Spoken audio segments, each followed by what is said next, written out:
I paid for a house that wasn't mine, kept a secret that wasn't mine to keep, and sat quietly at a Thanksgiving table while my daughter-in-law looked me dead in the eyes and called me the person everyone hates. And I want you to know that was actually the easy part of my evening. Welcome back to Dad's Pure Emotions. Grab your snacks, get comfortable, and remember, the people in these stories had every chance to behave themselves. They just chose wrong. Drop a comment and be sure to subscribe. You're going to love it here. I have attended 41 Thanksgiving dinners in my life. I have survived burnt turkeys, passive-aggressive aunts, one fist fight over a football game in 1987, and a year where my brother Gerald showed up with a girlfriend who turned out to already be someone else's wife. I have endured bad wine, worse opinions, and the particular kind of silence that falls over a table when someone says something they can't take back. I thought I had seen everything. I had not seen everything. Now, before I tell you what happened at that table, I need you to understand something about my daughter-in-law, Vanessa, because Vanessa is not a villain. She is something far more complicated than that. And by the end of this story, you're going to feel something about her that you absolutely do not expect to feel right now. But we'll get there. Vanessa had made a sweet potato casserole with marshmallows on top. Now, I want to be fair. I want to be the bigger person, but those marshmallows were burnt. The sweet potatoes were somehow both undercooked and mushy at the same time, and she had placed it at the center of the table like it was the crown jewel of human culinary achievement. "Vanessa, this looks amazing," my son Nathan said to her, beaming like a man who had never once told the truth about food. Nathan has been lying to that woman since the day he met her. That's not my business. That's between him and God. I said nothing about the casserole. I took a small portion, moved it around my plate, and smiled the way you smile when you're 70 years old, and you've learned that some battles are not worth the ammunition. My other son, Marcus, was there with his wife, Sandra, a sensible woman from Ohio, who brings store-bought rolls without apology and whom I have always liked enormously. Their kids, my grandchildren, Cooper and Ella, were at the small table in the corner, completely unbothered by the adult world and its many complications. Lucky them. My sister Darlene was there too. Darlene is 74, sharp as a tack, and has never once in her life held a thought inside her head for longer than 4 seconds before releasing it into the world. She was already on her second glass of Chardonnay by the time we sat down. And then there was Vanessa. Vanessa, who had been married to my son for 6 years. Vanessa, who had opinions about everything and knowledge of almost nothing. Vanessa, who once told me at a Christmas party that she didn't trust people who liked jazz. Jazz. The woman doesn't trust people who like jazz. I like jazz. We talked about the usual things. Football, the weather, whether Sandra's brother should have bought that boat. Darlene told a story about her neighbor's dog that had absolutely no point and took 11 minutes. Marcus laughed too loud at everything the way he does when he's nervous, which told me things between him and Sandra weren't perfect. But that was not my business. Nathan barely looked up from his plate. That should have been my first warning. But here's the thing about warnings. They only make sense in hindsight. In the moment, they just look like a quiet man eating turkey. Nathan is my oldest, 43 years old, broad-shouldered, looks like me when I was younger and took better care of myself. He has my eyes and unfortunately also my stubbornness, which means we have spent the better part of a decade finding elaborate ways to have the same argument. He loves me. I know he does. But loving someone and being comfortable around them are two very different things. And Nathan and I had long since settled into a relationship that worked best at a distance of about 40 miles. He lived 42 miles away. We had calibrated this carefully and without ever discussing it. Vanessa, on the other hand, was talkative, almost aggressively so. She kept steering the conversation back to their neighborhood, their friends, some renovation they were doing on the kitchen, always their life. Always performed like we were an audience she was trying to impress or convince of something. I would later understand exactly why she was performing, but that comes in part 2. I drank my wine. I ate my turkey. I let Darlene talk for 11 minutes about the dog, and then it happened. Somewhere between the second round of sides and Darlene launching into a third story that also appeared to have no destination, Vanessa looked directly at me from across the table. She had a particular look. I knew this look. It was the look she got when she had been wanting to say something for a while and the wine had finally given her the nerve. I should have excused myself to the bathroom. I did not excuse myself to the bathroom. "You know, Edward," Vanessa said loudly enough for the whole table to hear, setting her fork down with a small, deliberate click. "I've been thinking. God help us all," I thought. I smiled across at her. "Is that right? I think that you," she paused, glanced around at everyone like she was about to deliver a punchline, "are genuinely the person that everyone in this family complains about the most." She laughed, waited for someone to join her, and when nobody did, she pushed forward anyway. She looked me dead in the eye and said, "How does that even feel to be the person everyone kind of hates?" The table went silent, and I mean silent. The kind of silent where you can hear the candles burning, where Cooper and Ella somehow sensed something from the kids' table and stopped talking too, where Darlene's wine glass stopped halfway to her mouth and stayed there, suspended in the air like even it didn't know what to do next. Marcus made a sound like he'd swallowed something wrong. Sandra stared at her plate with the focused intensity of a woman who was mentally already in Ohio. And Nathan, my son Nathan, said nothing. He looked at his food. He picked up his fork. He put it back down. He did not look at me. And that, more than anything Vanessa said, is the thing I will carry about that moment for the rest of my life. Not her words, his silence. Because there is a specific kind of hurt that only your child can deliver. And it is always administered not through what they do, but through what they choose not to do. Nathan chose not to do anything. Now I want you to hold that image, because everything that happens in this story, every phone call, every confession, every moment where this family gets cracked open and examined, it all comes back to that. A father, a son. And 4 seconds of silence that said more than either of us had said to each other in years. I sat with it for exactly those 4 seconds. Then I reached out very calmly and set my wine glass down on the table. I didn't slam it. I didn't make a show of it. I set it down the way you set something down when you want your hands to be completely free and your mind to be completely clear. I looked at Vanessa. She was still smiling, but it had gotten smaller. Uncertain, like she'd expected a reaction, and wasn't quite sure what to do with the one she was getting. "Vanessa," I said to her evenly, almost gently, "let me ask you something." "Okay," she said back to me, cautious now. "How would you feel," I said slowly, holding her gaze across that table, "if you found out today, not tomorrow, not next week, today, that you were homeless?" Nobody breathed. "What?" Vanessa said to me, blinking. "If you went home tonight," I continued calmly, "and discovered that the house you live in, the roof over your head, the address on your driver's license, all of it was just gone. How would that feel, Edward?" "What are you even talking about?" "I'm asking you a question," I said simply, without blinking. "You asked me one. I'm asking you one." The laugh died. She looked across at Nathan. "And this is the moment I need you to pay attention to," because Nathan didn't look confused. Nathan looked the way a man looks when a door he has been holding shut with everything he is finally starts to open on its own. He looked terrified. "Dad," Nathan said to me. His voice was low, a warning or maybe a plea, probably both. "I'm just making conversation," I said pleasantly and picked my wine glass back up.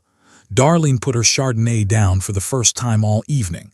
That alone should tell you everything about the gravity of that moment. Marcus cleared his throat loudly.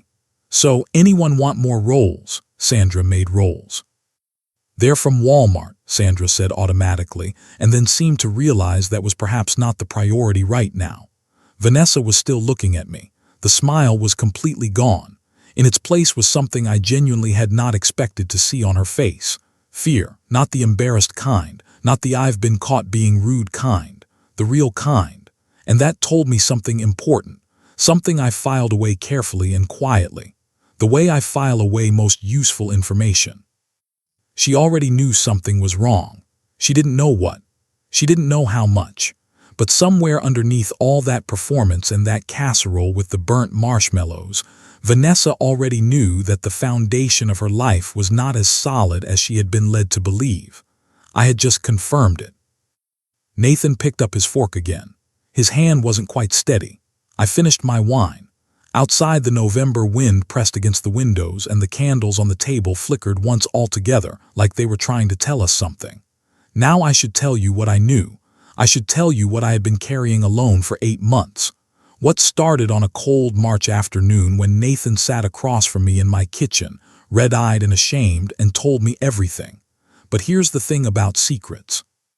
They have a weight to them. And before you can understand how heavy this one was, you need to understand what it cost me to carry it. If you've made it this far, do us one quick favor: subscribe. A lot of people watch without ever doing it, but it costs you nothing and means everything to us. Thank you genuinely. Here's something nobody tells you about keeping a secret for 8 months. It doesn't get lighter, it gets heavier. Every single day it adds another pound. And by the morning after that Thanksgiving dinner, I was carrying so much weight, I'm surprised the chair held me. I have always been an early riser. 6:00 a.m. no alarm every single day of my life. My late wife Alina used to say I woke up early because I was afraid the world would start without me. She wasn't entirely wrong. I like to be ahead of things. I like to see them coming. Which is precisely why what Nathan had done to himself, to his family, to me, had kept me staring at my ceiling every night for 8 months straight. You can't see something coming when the person hiding it is your own son. The morning after Thanksgiving, I was sitting at my kitchen table with a cup of coffee at 6:14 when my phone rang. "Marcus, you want to tell me what that was about last night?" Marcus said to me, skipping hello entirely. Marcus has never been one for preamble. "Good morning to you too, son," I said back to him. "Dad," I took a slow sip of coffee. "It was dinner conversation, Marcus. People talk at dinner. People talk at dinner." He repeated back to me slowly like he was translating it from another language.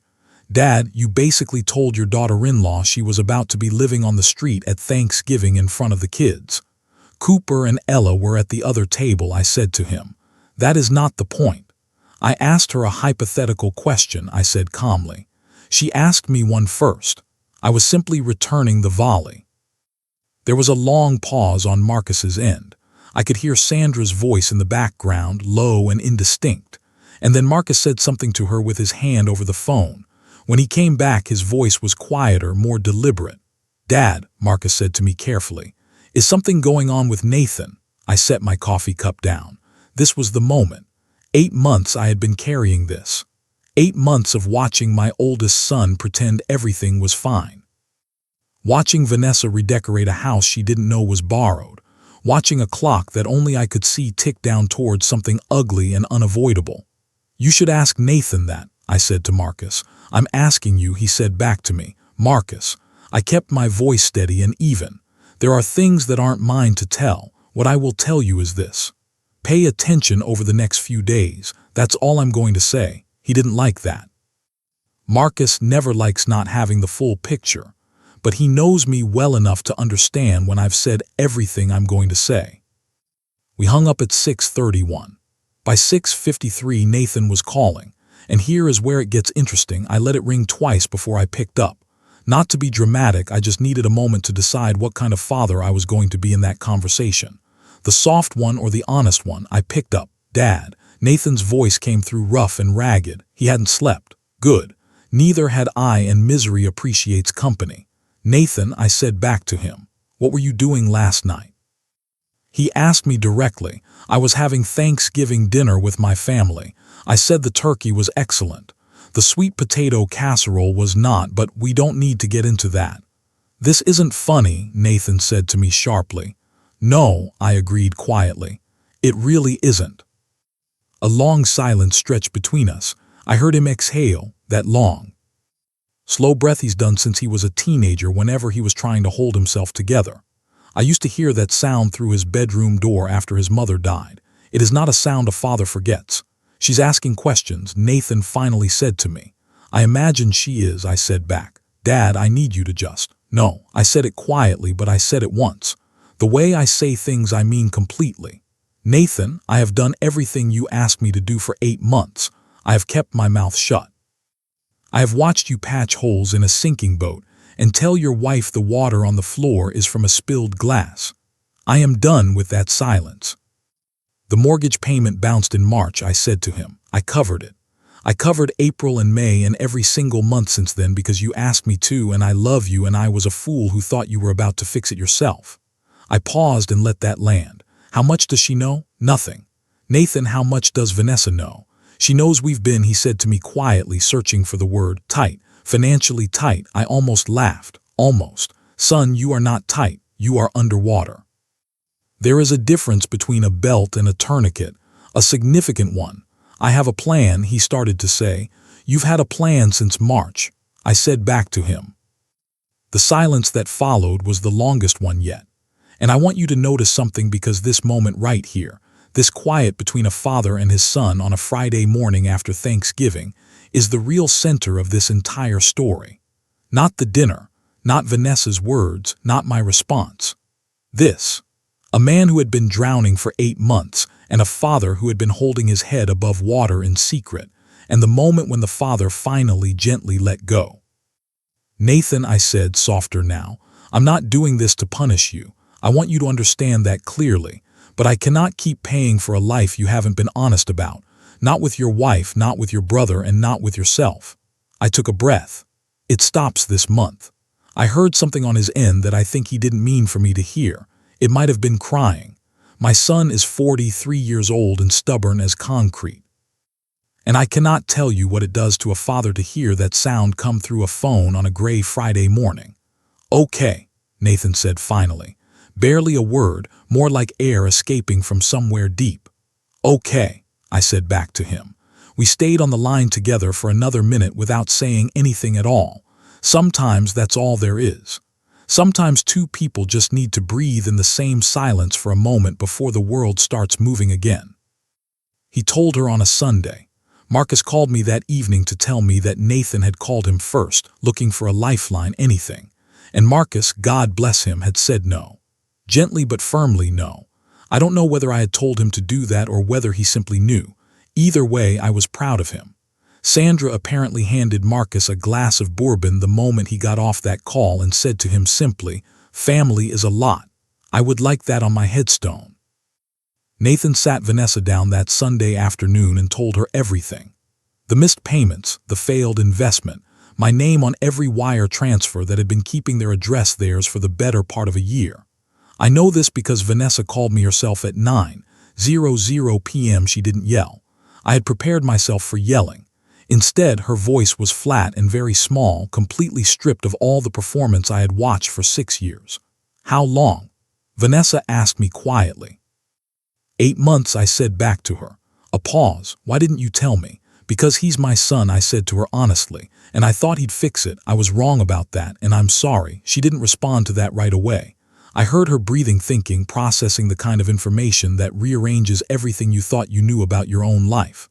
Are we going to lose the house? She asked me, just like that. Direct, clear, no decoration whatsoever. It was the most I had ever liked her. Not if we handle this correctly, I said to her, and quickly. Okay, Vanessa said to me, same word Nathan had used. Same exhausted, stripped-down syllable. And right then, for the first time in 8 months, I felt the weight shift. Not disappear, not even close, but shift, which meant something bigger was about to begin. And trust me, you are not ready for how this ends. If you've been listening for a while and want stories like this to keep coming, it really helps if you hit that like button and subscribe. 97% of people never do, but it's what keeps this whole thing running. So, thank you for real. I want you to think about the most uncomfortable dinner you have ever attended in your life. The most tension you have ever felt sitting at a table with people you love. Now multiply that by 8 months of silence, one bounced mortgage, and a daughter-in-law who just found out her entire life had a cosigner she never knew about. That is where we are. That is what we are walking into. The Monday after Thanksgiving, I drove the 42 miles to Nathan's house. I didn't call ahead. I have found in my 71 years that some conversations need to happen in person, unannounced, before anyone has time to rehearse. Nathan would have rehearsed. Vanessa would have rehearsed. I needed them unrehearsed. I needed them real. I pulled into their driveway at 10:13 in the morning and sat in my truck for a moment. It was a nice house, colonial-style, red brick, black shutters, a tire swing in the front yard that Cooper had outgrown 2 years ago, but nobody had taken down yet. Eleanor would have loved this house. I thought about that for a second. Then I got out of the truck. Vanessa opened the door before I knocked. She had clearly been awake for hours. No makeup, hair pulled back, wearing a sweatshirt that I recognized as one of Nathan's. She looked younger without all the performance. Smaller, more like a person and less like a presentation. "Edward," Vanessa said to me, not warm, not cold, just honest. "Vanessa," I said back to her. "Can I come in?" She stepped aside without a word. Nathan was at the kitchen table with a cup of coffee he wasn't drinking. He looked up when I walked in, and the expression on his face cycled through about 4 emotions in 2 seconds. Surprise, relief, guilt, and then something that settled into plain exhaustion. "I didn't know you were coming," Nathan said to me. "I know," I said back to him, pulling out a chair and sitting down across from him like we did this every day. That was the point. Vanessa leaned against the counter, not defensively, more like she needed something to hold her up. So she said to both of us, looking between me and Nathan, "What happens now?" "And I want you to notice." She didn't ask Nathan. She looked at both of us because in the span of one Sunday afternoon, the architecture of her marriage had been completely reconstructed. And she was still figuring out where everybody stood in the new version of it.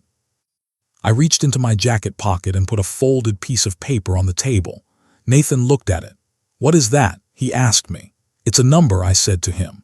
"The exact total of what I've covered over 8 months, mortgage payments, the insurance gap in June, the property tax in September that you didn't mention but I found out about anyway."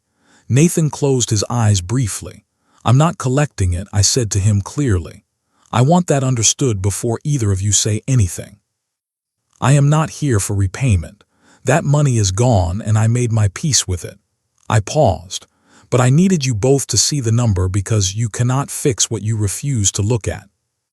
Vanessa unfolded the paper. I watched her face as she read it, watched the stillness that came over her, the particular stillness of someone doing math in their head and not liking any of the answers. "Nathan," Vanessa said to him quietly, setting the paper down. "I know," Nathan said back to her. He wasn't looking at either of us. He was looking at the table like it owed him an explanation. "Look at me," Vanessa said to him, and he did slowly. "The way you look at someone when you are genuinely ashamed and there is nowhere left to hide. Why didn't you tell me?" she asked him, not angry, something worse than angry, genuinely wounded.